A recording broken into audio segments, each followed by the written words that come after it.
People are asleep. When they die, they wake up. Open your eyes.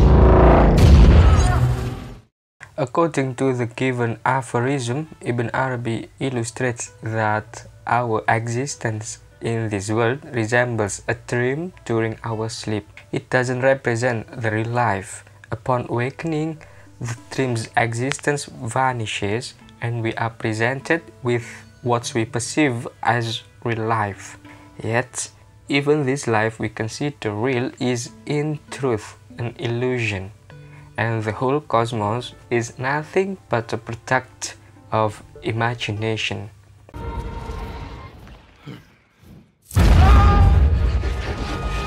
Imagination, known as al-khayal in Arabic, encompasses various meanings derived from the root word khala or khayala. Those meanings include a human faculty, fantasy or illusion, shadow or shadow-like image, vision, fiction, reflection, imagery, delusion, hallucination. From an etymological aspect, Muslim philosophers tend to view imagination as a faculty possessed by humans to create mental images which are later presented to the mind for analysis. Imagination is highly valued by philosophers due to its ability to bridge the gap between the sensory and intellectual realms. It also serves as a driving force for thought. Without imagination, the intellect and senses would be unable to connect with each other, as they inherently possess contrasting natures, and imagination unites those distinct natures. In contrast to other philosophers and thinkers, Ibn Arabi embraces a broader meaning of the term khayal, imagination. According to Ibn Arabi, the term imagination signifies a reality or presence that becomes evident across three distinct contexts. Firstly, it exists within the cosmos itself, where existence aligns with imagination. Secondly, in the macrocosm, the realm situated between the spiritual and corporeal world is defined as imaginal. Thirdly, within the microcosm, which pertains to the individual human soul, imagination represents a reality separate from the spirit and body.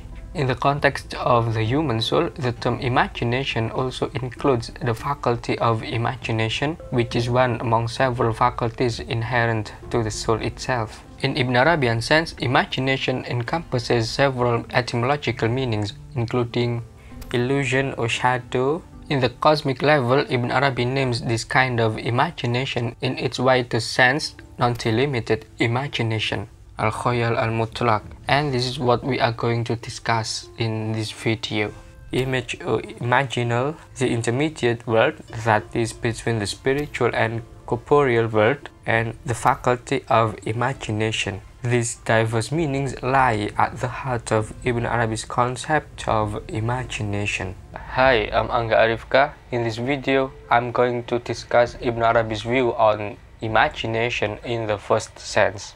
By the way, if you like this video, please like and share it. Hope it reaches many viewers and becomes useful to them. If you haven't subscribed to this channel, please subscribe. You can also support this non-monetized channel monetarily, be it PayPal or Patreon. Thank you so much for your support. I hope you enjoy this video. Quote, Aisha said, "The first revelation to the messenger of God, may God bless him and give him peace, was a true dream. Each of his dreams was clear like the breaking dawn, no obscurity therein. Her knowledge stops here. The period of these revelations continued 6 months, then the angel came to him.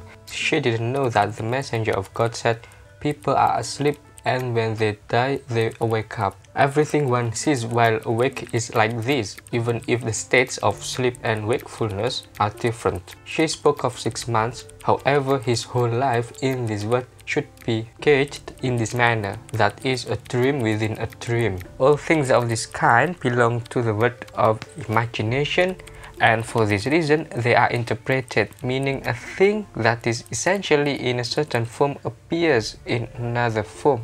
We should first distinguish between subjective illusion and objective illusion. The world perceived by our senses is not a subjective illusion, meaning it is not fabricated solely by the mind.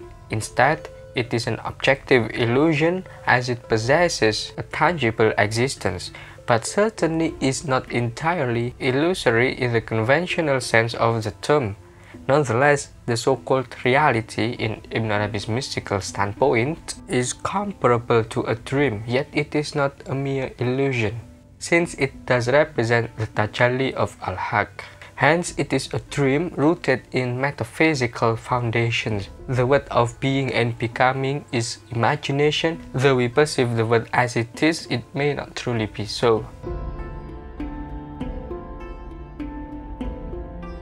The human being remains unaware of the illusory nature of the whole cosmos. Even some prophets, as Ibn Arabi notes, comprehend the world as real. To exemplify this, he refers to Joseph's dream recounted in the Quran, when Joseph said unto his father, "O my father, truly I have seen 11 stars and the sun and the moon. I saw them prostrating before me." Later, when his brothers prostrate before him, Joseph assumes that this event fulfills the interpretation of his dream. This is the interpretation of my earlier dream. God made it true. Ibn Arabi, being an exceptional mystic, explains that both dreams and the worldly existence are khayal, or imagination, and it is not entirely accurate to claim that events in the sensory world represent the real interpretation of the dream. Quote, after that Joseph finally said, "This is the interpretation of my earlier dream. God made it true," meaning that God made it manifest to the senses after it had been in imaginative form. The Prophet Muhammad said, "People are asleep," and Joseph saying, "God made it true," is like the state of one who says in his sleep that he wakes up from a dream and then interprets it. He doesn't know that he is still asleep, but when he wakes up, he says, "I saw this, and I saw myself apparently waking up, and I interpreted the dream." This is Joseph's experience. Think about the difference between Muhammad's perception and Joseph's, when the latter said at last, "This is the interpretation of my earlier dream. God made it true." This is sensory perception which could not be otherwise. That is because imagination conveys only the objects of senses and no other objects. Consider how exalted the knowledge of Muhammad as is. I shall expand my sayings concerning this matter using Joseph's words uttered in the spirit of Muhammad so that you may know, if God wills. Ibn Arabi's view on imagination as an illusion and a dream is corroborated by his belief that the only true reality is al-Haq. Anything outside of al-Haq is considered illusory. This notion is rooted in the understanding that everything other than al-Haq lacks an independent existence or reality. Thus, the existence of anything other than al-Haq is regarded as khayal, or illusion. According to Ibn Arabi's teachings in the book Fusus al-Hikam, all creatures or entities apart from al-Haq are essentially products of al-Haq's imagination.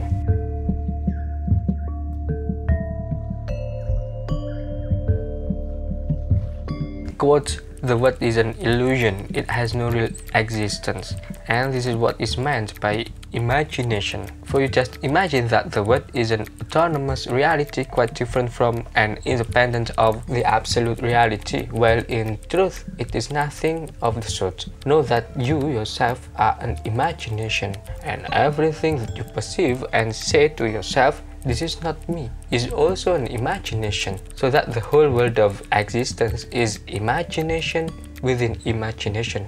Explaining the Prophet's statement, "People are asleep, when they die they wake up," Ibn Arabi interprets the whole cosmos as a mere dream and a product of imagination. We do realize that in our awakening, dream is commonly regarded as imagination and illusion, and its imaginative elements are not seen as real. It is undeniably that once waking up from a dream, we never attribute our dream to having actual existence. Put differently, we are aware that our dreams are not real. Consequently, we should acknowledge that our everyday life too, is not genuine reality. Instead, it is a product of imagination. Although our dreams lack realness, we perceive them as reflections and symbols of our everyday existence, which we believe to be real, and we interpret them accordingly. Similarly, according to Ibn Arabi's perspective, what we experience in our daily lives, although it is khayal and unreal, is not entirely disconnected from reality. Rather, it serves as a reflection and symbol of it. So it is not reality in itself. Put simply, the imaginative aspects of a dream only hold symbolic significance, otherwise they are simply meaningless and deceptive.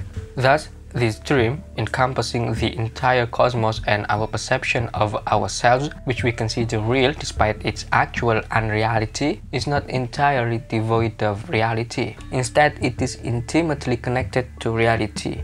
The what is recognizable to us, which means it cannot be absolute nothingness, as we only know things that possess some form of existence. However, this known entity is not a genuine and concrete existence on its own. Rather, it is a product of imagination, a dreamlike manifestation of the true existence.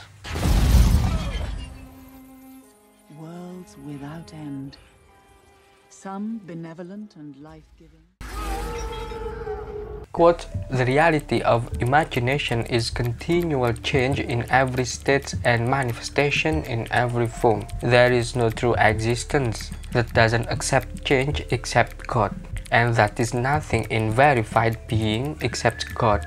As for everything other than He, that dwells in imaginal existence. But when al-Haq becomes manifest within this imaginal existence, He only becomes manifest in keeping with its reality, not in His essence, which is true being. That is why it is mentioned in the sound hadith that He undergoes transmutation in His tajalli to His servants. This is also the meaning of His words, everything is annihilated, since no state, whether enchanted or divine, remains in the cosmos except its face, meaning its essence. Since the face of a thing is its essence, so you will not be annihilated. But how can the form into which He transmutes Himself be compared with the form from which He transmutes Himself? The form from which He transmutes Himself shares in annihilation. Everything other than the essence of al-Haq is in the station of transmutation, speedy and slow. Everything other than the essence of al-Haq is intervening imagination and vanishing shadow. No enchanted thing remains in this world, the hereafter, and what is between the two. Neither spirit, nor soul, nor anything other than God, I mean the essence of God, upon a single state. Rather, it undergoes continual change from form to form, constantly and forever. And imagination is nothing but this. So the cosmos only became manifest within imagination. It is imagined in itself. So it is it and it is not it. Among the things that confirm what we have mentioned is the verse, you didn't throw when you threw. Hence He negated the same thing that He affirmed. In other words, you imagined that you threw, but there is no doubt that He threw. That is why He said, when you threw. Then He said the throwing is correct, but God threw. That is, you became manifest, O Muhammad, in the form of God. Hence your throwing hit the mark in a manner in which the throwing of no mortal man hits the mark.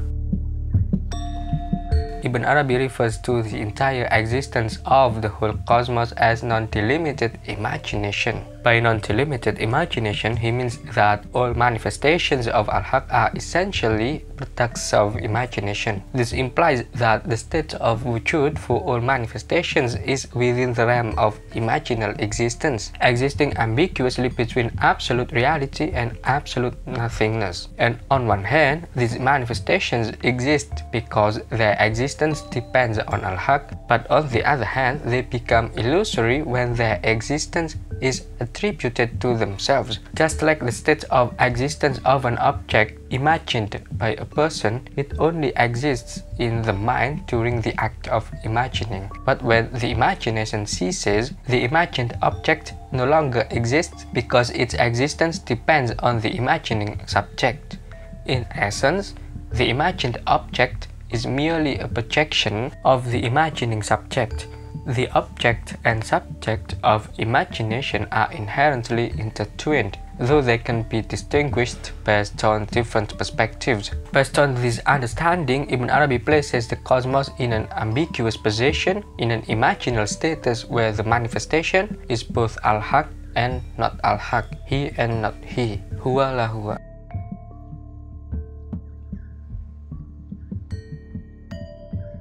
Furthermore, all manifestations or entities are essentially products of al-haq's imagination. That is to say, creation is the result of the divine's imaginative power. Quote, Godhead possesses the power of imagination, and through this imaginative power, God brought the universe into existence. He projected this universe from within himself, drawing it from the eternal potentials of his own being. Therefore, the whole cosmos is like an imagined thought by God, reflecting his tajalli. Consequently, our perceived world, which we considered real, is not actually real, but rather imaginal, requiring interpretation. Moreover, creation is the process of turning potentiality into reality, and imagination serves as the bridge between potential and actuality in the act of creation. Creation is a manifestation, a transition from hidden potentiality to a state of brilliance, manifesting and unfolding. Thus, creation is a divine action rooted in the primordial imagination. Without imagination, the potential presented cannot be realized. This establishes a connection between creation that continues to occur from time to time and God's ceaseless imagination. Quote, know that what is generally said to be other than al-haq, or the so-called world, is in relation to al-haq comparable to shadow in relation to the person. The word in this sense is the shadow of God. In Ibn Arabi's mystical perspective, any entities dependent on al-haq is like a shadow. These entities lack an independent reality since only al-haq is truly real. Shadows have no existence on their own but appear because there is a reality serving as their object. Similarly, the word's existence depends on al-haq being its object, creating a relationship akin to that of a shadow and its object. According to Ibn Arabi, a shadow becomes perceptible when there is a surface to project it upon.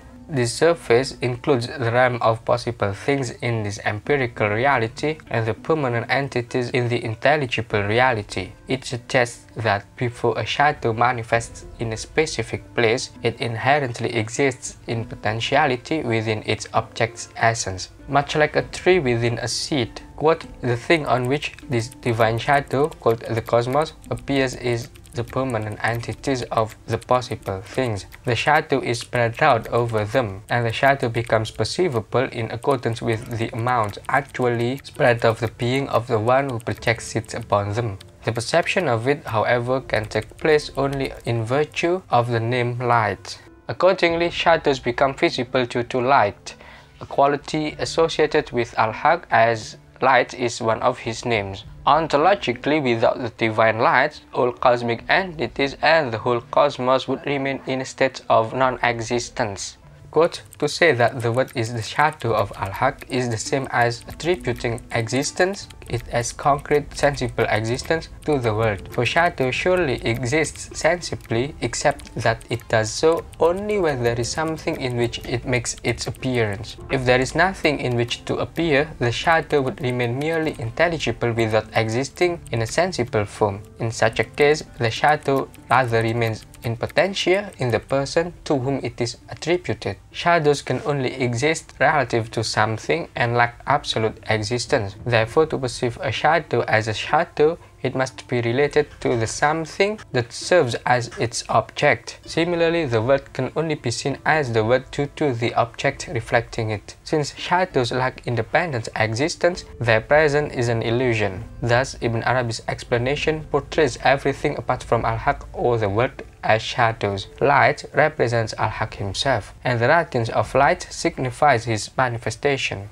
In essence, everything other than al-haq appears to have independent existence, but in reality it lacks true existence. Hence, Ibn Arabi asserts that everything apart from al-haq is an illusion, which is referred to as imagination, representing non-existence. It is akin to a person imagining a thing, perceiving himself as the subject of imagination, and the thing as the object of imagination. Although the imagined thing seems separate and detached from the subject, in truth it is a projection of the subject. It extends from the subject's existence, and essentially the object is the subject itself. Observing the imagined object is essentially seeing the subject itself, as Ibn Arabi elucidates in his statement. Quote, "If the matter is as I have pointed out to you, then the cosmos is an illusion having no real existence. This is the meaning of imagination.